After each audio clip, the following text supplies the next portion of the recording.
Secondly আমার আরেকটা programme আছে।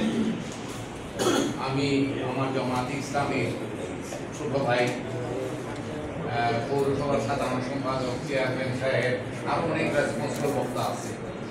এরপরেও আমি 2 মিনিট কথা বলে আমি নেক্সট প্রোগ্রামে যেতে চাই। আপনারা আমাকে অনুমতি দিলে তা করতে পারেন। প্রিয় এসপি সাহেব,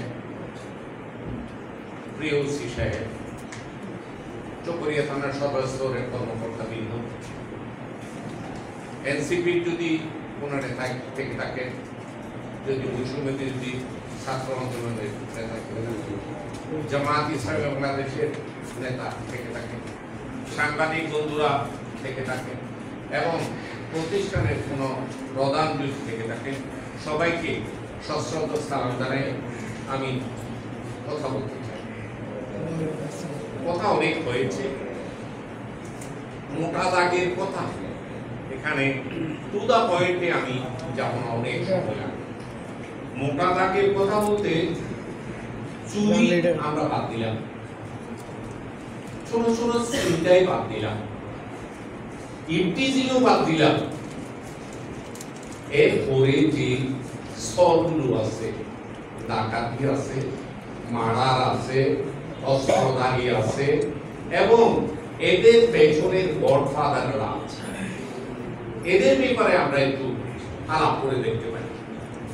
যেমন চকরিয়া থানা টপ লিস্টে 7 থেকে 8টা মামলা নিয়ে অথবা 10 থেকে 20টা মামলা নিয়ে কিছু কিছু গডফাদার চকরিয়াতে আছে।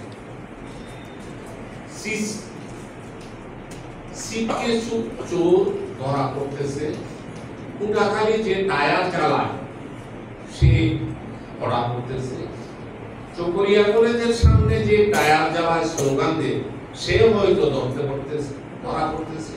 তাদের পেছনে টায়ার যোগানদাতা, পেট্রোল যোগানদাতা, কোমরে রাখা কাটা পিস্তল যোগানদাতা ধরা পড়তেছে না। এদেরকে আমি অনুরোধ করবো আইনের আওতায় আনার জন্য। ভাইরা, বিশেষ করে পুলিশ ভাইরা, 5 তারিখ বাংলাদেশের এমন কোন থানা নেই, থানার দেয়ালে আঘাত লাগে নাই, থানা ভাঙে নাই, পুলিশের গায়ে আঘাত হয় নাই, পুলিশ অফিসারকে পালায়ে যেতে হয় না। ব্যতিক্রম ছিল শুধু চকরিয়া থানা। চকরিয়া থানায় আমি সন্ধ্যা 7টায় এদেরকে নিয়ে আমি বাইরে এসে কয়েকটা চেয়ার নিয়ে বসেছিলাম। ওখান থেকে আমি উঠেছিলাম সকাল 6টায়। আল্লাহর হুকুম, আপনাদের দোয়া, চকরিয়া থানার দিকে কেউ একটু সরিষাও মারে নাই। আপনারা নিরাপদে ছিলেন। আপনাদের নিরাপত্তা যদি আর্মস উইদিং, অস্ত্র ছাড়া আমরা দিতে পারি, আজকের দিনে আপনারা কেন দিতে পারবেন না? প্রত্যেকের কোমরে পিস্তল আছে, প্রত্যেকের হাতে রাইফেল আছে। আইন আপনাদেরকে ও ক্ষমতা দিয়েছে, কেন আপনারা ভালো মানুষের সাথে হাত না মিলিয়ে খারাপ মানুষের সাথে হাত মিলাবেন? আপনারা যদি খারাপ মানুষের সাথে হাত না মিলায়, ওরা চকরিয়া থাকতে পারে না, কোন অবস্থাতেই থাকতে পারে না। পুলিশের সকল রকম ইনফরমেশন তাদের কাছে আছে। আপনারা জেনেও জানেন না, আপনারা জেগেও ঘুমায় থাকেন। দয়া করে তা থেকে বিরত হন। দ্বিতীয়, আমার সাংবাদিক বন্ধু এবং আমার রাজনৈতিক বন্ধুদেরকে, সকল স্তরের রাজনৈতিক বন্ধুদেরকে, not only Bangladesh, not only Jamaat, not only NCP, not only বৈষম্য বিরোধী ছাত্র আন্দোলন, আমি সবার উদ্দেশ্যে বলি, চলুন আমরা একটা কাজ করি। আমরা থানাকে নিরপেক্ষভাবে কাজ করতে দিই। আমি যা দেখি, আমি বোধহয় মাসে 2 মাসে একবার থানার আঙিনাটা ঘোর দৌড়ের মতো মনে হয়। আমার ওসি সাহেবের সামনের চেয়ারে 2 জন বসা আছে, সেকেন্ড অফিসার সাহেবের সামনে 2 জন বসা আছে,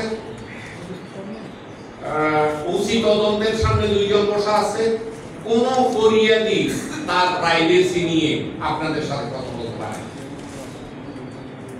আমি অনুরোধ করব, আপনারা সাংবাদিক হোক, আপনারা দলীয় নেতা হোক, এই কাজ থেকে দরকার হয় দয়া করে বেরিয়ে হোক।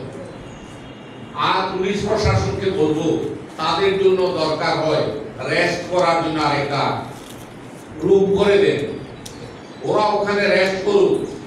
2 ঘন্টা পর পর গিয়ে আপনারা ব্রিফ করেন, এই 2 ঘন্টার মধ্যে আমাদের এই কয়টা মামলা রেকর্ড হয়েছে, এই কয়টা মামলা চার্জশিট হয়েছে, এই কয়টা মামলা প্রক্রিয়াধীন আছে, ব্রিফ করেন।